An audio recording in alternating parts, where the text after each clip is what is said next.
They are pretty much across the industry in various work groups. Pilots, we've seen some of the most acute shortages. That's always a tough one because you can't really hire someone, onboard them, and put them in a cockpit the next day. I mean, we're talking weeks and weeks of training.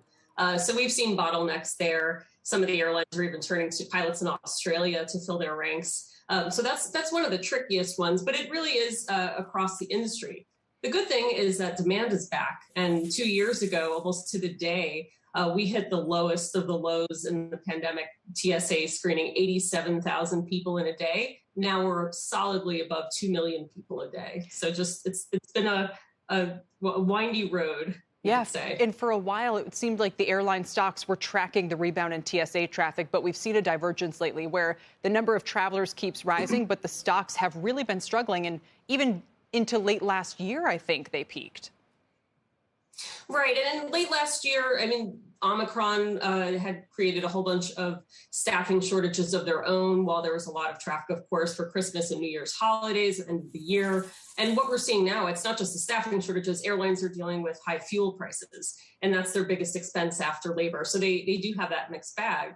But in their favor, demand is back. You have a population that has pretty much been locked up in pandemic for 2 years. And despite those higher fares that we're starting to see, so far travelers have not balked at those, and they're willing to buy and fly. Yeah, which must be all the more frustrating for the airline operators. That said, JetBlue in particular has had a series of missteps. Again, it was the Wall Street Journal survey that first caught my attention when it came out as the worst rated airline in America. That was well before now its bid for Spirit and the latest headaches it experienced over the weekend. What does management need to do now in order to try to get this back on course?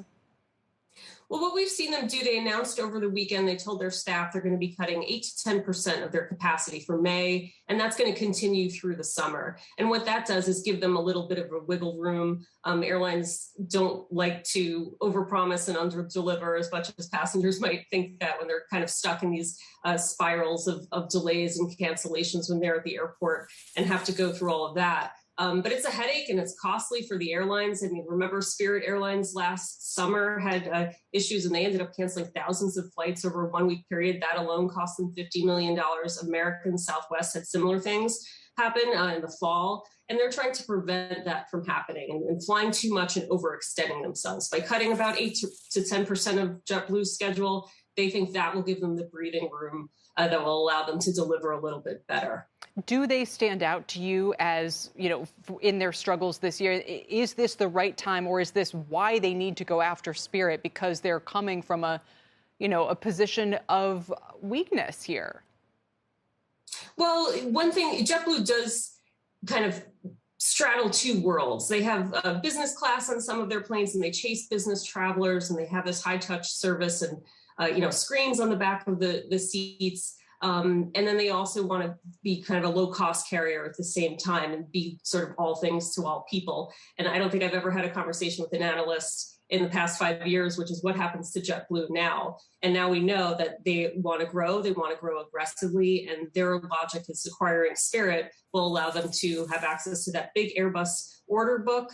It will give them access to hundreds of pilots, and you have to, even if regulators do okay it, even if Spirit okays this deal, it's going to take years to integrate it. You know, JetBlue wants to get rid of the Spirit discount brand and change all those planes into JetBlue planes, and that will take a long time. Yeah, but it is quite stunning that here we are with Spirit down 30%, JetBlue down 42% over the past year, even as we continue to get back to normal post-pandemic. Leslie, thanks for all your time. Shepard Smith here. Thanks for watching CNBC on YouTube.